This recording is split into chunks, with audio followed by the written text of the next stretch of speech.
A chilling fog crept stealthily down the cobbled street of Sweeting Alley, touching lightly on each stone as it progressed, its damp, wispy fingers trailing along the walls and columns of the London Stock Exchange in a curious caress. Within the grand neoclassical building, where the economic heart of the British financial system pounded wildly, shell-shocked traders shouted across the floor, entirely unaware of the creeping fog that had engulfed their institution. London and European banks and investors, already shaken by fears of an impending Wall Street crash, had been shedding their U.S. holdings since the opening bell. By midday, they had traded over £1 million worth of American securities for ready cash, rapidly offloading railroad, utility, and manufacturing stocks. No one slowed down as they raced around the board, each transaction a desperate move in a high-stakes game with a single goal: not to be the last player left holding the proverbial bag when the day was done. By noon, London was hurtling towards financial mayhem, marking 10 a.m. on Wall Street. The opening bell of the New York Stock Exchange introduced a new trading day, which would be anything but usual. Across the ocean and a world away from London's pessimistic view of American securities, Wall Street traders woke up to an unprecedented storm of volatility and found themselves swept into the financial chaos on a tidal wave of European sell-off whose momentum was threatening to wipe out Wall Street itself. Anxious brokers arrived early, bracing for impact, preparing to place their orders before the market opened, fearing a fire sale of catastrophic proportions. Banks and brokerages positioned themselves, ready to confront the anticipated incoming tide of heavy panic trading. The market opened to a deluge of sell orders, and margin calls were issued, forcing more investors to liquidate their holdings to cover their losses. A manic hour into the trading day, the exhausted ticker machines, overwhelmed by the accelerated volume of trading, lagged behind, delaying price updates. Brokers, now flying blind, struggled to determine real stock values, deepening the uncertainty. Another hour passed with trading intensifying until there were little to no buyers to be found. By noon, crowds had gathered in front of the stock exchange, murmuring anxiously. Inside, bankers and financial titans grasped the danger unfolding before them as the market threatened to collapse into a death spiral if left unchecked. Thomas Lamont of J.P. Morgan Company and Charles E. Mitchell of National Bank, along with Albert Wiggins of Chase Bank and Richard Whitney, convened to devise a plan to halt the collapse. Their scheme mirrored J.P. Morgan's intervention during the Panic of 1907, a massive coordinated purchase of stocks to restore confidence. At precisely 1:30 p.m., the vice president of the New York Stock Exchange, Richard Whitney, strode onto the trading floor. Exuding confidence, he dramatically placed a large buy order for 10,000 shares of U.S. Steel at $205 per share, far above the market price. He then proceeded to purchase large blocks of blue-chip stocks, giving the illusion of bottomless financial pockets. The Rockefeller family also attempted to help stabilize the market, with John D. Rockefeller Jr. issuing a public statement expressing his belief in the fundamental strength of the American economy and personally investing in stocks to signal his confidence. Along with other members of the family, he purchased large amounts of shares in an attempt to stem the panic and encourage other investors to hold their positions. This bold bet on American resilience seemed to pay off as the market sluggishly attempted to rally, and while trading remained high, panic subsided for a moment as investors held their breath, waiting to see if the effort would hold off further decline. But too many investors were too deeply in debt to be able to hold their positions, and the liquidation continued with the ticker falling even further behind. As the day ended, approximately 12.9 million shares had been traded, and $14 billion in wealth had been erased. Newspapers reporting on the crash splashed doomsday headlines across their front pages, fueling panicked bank runs as individuals, fearing for their savings, rushed to withdraw their money. In Europe, as predictions about American stocks came true, investors dumped their holdings at an even faster rate, encouraging a negative feedback loop that simply fed the beast, devouring the security of families and institutions across the U.S. And as ink black as this Thursday was, the worst was yet to come. 5 days later, Tuesday, the 29th of October, 1929, would be left indelibly stained blacker than a witch's heart as the Roaring Twenties, a decade of excess, rampant speculation and unchecked borrowing and blind optimism, finally reached its reckoning. At its center, where the Golden Twenties crashed headfirst into economic reality, lay the dark heart of the Great Depression. Over 9,000 banks failed between 1930 and 1933 and went bankrupt, with loss of access to loans to keep them afloat and the decrease in purchasing power. Businesses dissolved, which in turn resulted in skyrocketing unemployment. Millions of Americans found themselves out of work, standing in bread lines and soup lines, with joblessness reaching a staggering 25% at its peak. And just when things seemed as if they couldn't get worse, along came deflation, a severe drop in prices across goods and services.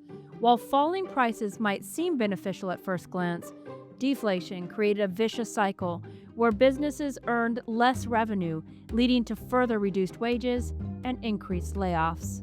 With less money in circulation and purchasing power reduced, the economy ground to a near halt. In an attempt to stabilize things, President Franklin D. Roosevelt issued Executive Order 6102 in 1933, making it illegal for American citizens to possess most forms of monetary gold. The order required individuals to turn in their gold coins, bullion, and certificates to the Federal Reserve in exchange for paper currency. Currency they were assured was backed by the very gold being surrendered. Citizens lined up at designated banks, especially those affiliated with the Federal Reserve System, to hand over their gold. They were allowed to keep up to $100 worth, roughly 5 ounces, while certain professionals like dentists and artists whose work required gold were exempt. Collectors of rare and numismatic coins were also spared. In a move many saw as a betrayal, the government soon raised the official price of gold from $20.67 an ounce to $35 per ounce. This revaluation effectively devalued the dollar and diminished the purchasing power of the paper currency just issued in exchange for the confiscated gold. One key motive behind this change was to discourage foreign governments from redeeming their U.S. dollars for gold, which would have rapidly drained American reserves at a time of economic vulnerability. By increasing the dollar price of gold, the U.S. made such conversions far less appealing, thereby protecting its own supply. As a result, the federal government's gold reserves swelled, dramatically expanding its control over the money supply, but at the direct expense of the average American's wealth. In essence, those who were required to surrender their gold in 1933 received just $20.67 per ounce, only about 59% of the new official price set in 1934. When the government raised the price to $35 per ounce, citizens not only lost approximately 41% of their gold's newly declared value, but also missed out on nearly 70% of its potential gain, profits that instead flowed directly to the federal government. To say these actions were controversial would be a serious understatement. In the Pixie's own family, the stain of Roosevelt's cynical actions have been remembered down through the generations, as my own grandmother, Rue, would humorously recall that as a young girl, she had no idea of Roosevelt's proper name, since her father only referred to him as that damn man in the White House. While you-know-who justified the move as a way to combat deflation and stimulate economic growth, many critics just saw it as a coercive wealth grab. It benefited the government and banks while leaving ordinary citizens with devalued paper money. This drastic move also paved the way for greater federal control over the economy, shifting financial power away from individuals and towards centralized institutions. Remember, the dollar was still tied to the gold standard at the time, meaning that an increasing price of gold made each dollar worth less in the terms of gold backing. The drastic steps taken by, well, you-know-who, including gold confiscation and dollar devaluation, were designed to halt the deflationary spiral, even if it meant individual sacrifice. These aggressive interventions had profound and lasting effects on the American financial system. While they did help arrest economic decline and provide short-term relief, they also set enduring precedents for government intervention in the economy.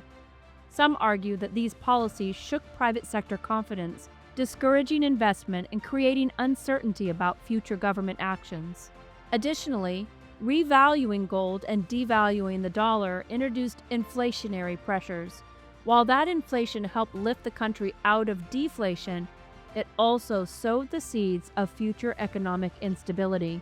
But for the moment, with pockets overflowing with gold, Roosevelt embarked on a mission to build a fortress unlike any other, a facility so secure it would become the ultimate symbol of protection and stability. Fort Knox, a vault designed to safeguard the nation's wealth. But after more than 80 years of service, a new generation wonders, is there really any gold left in them there hills?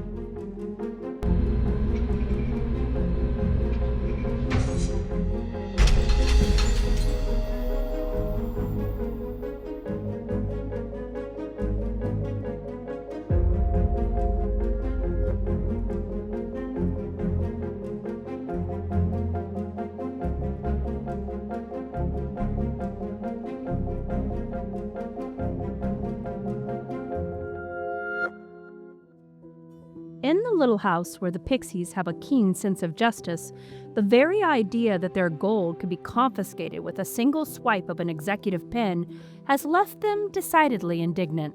Mind you, their gold holdings consist primarily of honey and whatever they have stored up in heaven, so they're in no immediate danger of being compelled to relinquish their wealth. This notwithstanding, their ire continues as their empathy is on point. After some discussion and being of practical minds, the Pixies in question decided they would feel far better about the entire affair if they could see the gold stored away on behalf of themselves and 340 million of their fellow citizens in person. Arriving at Fort Knox unannounced and demanding to see your gold is not an option, I assured them, as for obvious reasons, Fort Knox does not welcome walk-in visitors. It is, after all, a vault, long regarded as the most secure facility in the world. Still, I don't disagree with the notion that someone should probably take a moment to check in on each and every one of the 147.3 million ounces of gold residing at the storied fort. Someone perhaps a bit more experienced with this mineral than the three curious and currently vexed Pixies. Tucked into the rolling hills of Kentucky, not far from the Ohio River, the object of the Pixies' immediate focus, Fort Knox, was not always the impenetrable fortress we know today. Long before it became synonymous with mystery, wealth, and pallets of gold bars, it began humbly, as a simple military camp established in 1918, named in honor of Henry Knox, the first U.S. Secretary of War. Built by the U.S. Army in the final months of World War I, the camp was a symbol of readiness as America prepared to defend democracy abroad. Though the war ended shortly after its creation, the camp remained, evolving into a vital training ground for soldiers and later becoming a permanent military post in 1932. But in the tense years leading up to World War II, Fort Knox was destined for a far greater role. In 1936, with the world teetering on the edge of chaos, the U.S. government sought a secure location to store its growing gold reserves. The Department of the Treasury commissioned the construction of the United States Bullion Depository, now better known simply as Fort Knox. Built at a cost of just over $500,000, the granite-clad structure features steel-reinforced concrete walls, a 22-ton blast-proof vault door, barbed wire, a no-fly zone overhead, armed guards, and cameras everywhere, making it one of the most secure buildings in the world. As war continued to rage across the continents, President Franklin D. Roosevelt traveled to Kentucky in 1943, officially to inspect military installations. But behind the salutes and photo ops was a far more discreet mission: a private visit to Fort Knox, the most heavily guarded vault on Earth. In a carefully protected motorcade, Roosevelt approached the depository, its massive bunker-like structure rising defiantly from the Kentucky hills. Soldiers stood at rigid attention as the president was escorted past checkpoints and steel doors that few in the world had ever seen, let alone passed. Fort Knox wasn't just a vault. It had become a national nerve center, holding the majority of the nation's gold. But during the war, it housed more than just wealth. Hidden deep within were the original copies of the U.S. Constitution, the Declaration of Independence, and even a 1297 British copy of the Magna Carta. Sheltered from the Axis powers' reach, the very soul of American democracy lay locked behind the steel and stone, and Roosevelt had come to see it for himself. The doors to the inner sanctum opened only for him. Surrounded by Secret Service agents and a few trusted Treasury officials, FDR became the only U.S. president known to have ever set foot inside of Fort Knox. No official photographs were taken, no transcripts exist, only whispers and secondhand stories remain. Some say he asked to see the gold bars themselves, gleaming faintly in the dim vault light, each one stamped with the seal of the U.S. Mint. Others claim he simply paused in reflective silence, absorbing the magnitude of what the vault represented. In that moment, Roosevelt wasn't just president. He was the quiet guardian of a nation's wealth, its history, and its future. He left Fort Knox as quietly as he had arrived. For decades, the visit remained a little-known detail of wartime history. But the legend endured: a president, a vault, a war, and a legacy sealed in steel and stone. Fort Knox's importance only grew during World War II. Not only did it protect the country's vast gold reserves, it also became a refuge for some of the most valuable and culturally significant artifacts in the world. From 1941 to 1944, the original U.S. Constitution, the Declaration of Independence, and the 1297 British Magna Carta were secured within its walls, protected from the global conflict raging beyond America's shores. Then in 1949, another treasure arrived: the Hungarian crown jewels, including the Holy Crown of Hungary, a centuries-old relic representing the sovereignty and enduring identity of the Hungarian nation. As World War II ended and Soviet forces spread across Eastern Europe, U.S. troops took custody of the crown jewels to prevent them from falling into communist hands. Alongside the gold reserves of several allied nations, including the United Kingdom, Belgium, and the Netherlands, these artifacts found temporary asylum at Fort Knox, making this building not just a vault, but a global treasure chest. At least that's the government story, and they're sticking to it.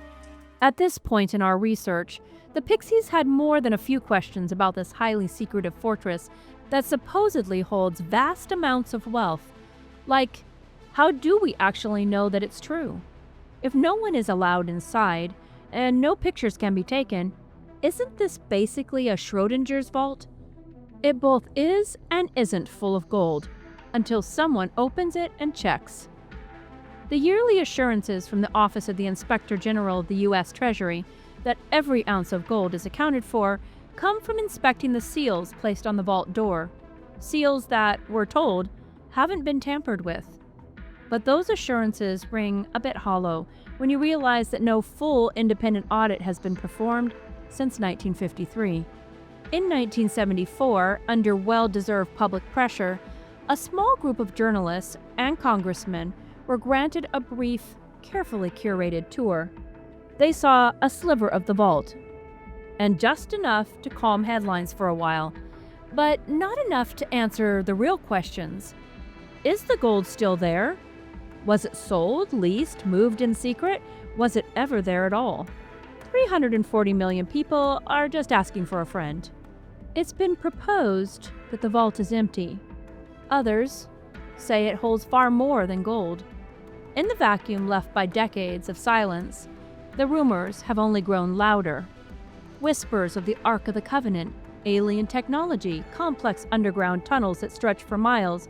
Some even claim Fort Knox is actually a doomsday command center, a shadow government bunker ready to activate if society collapses.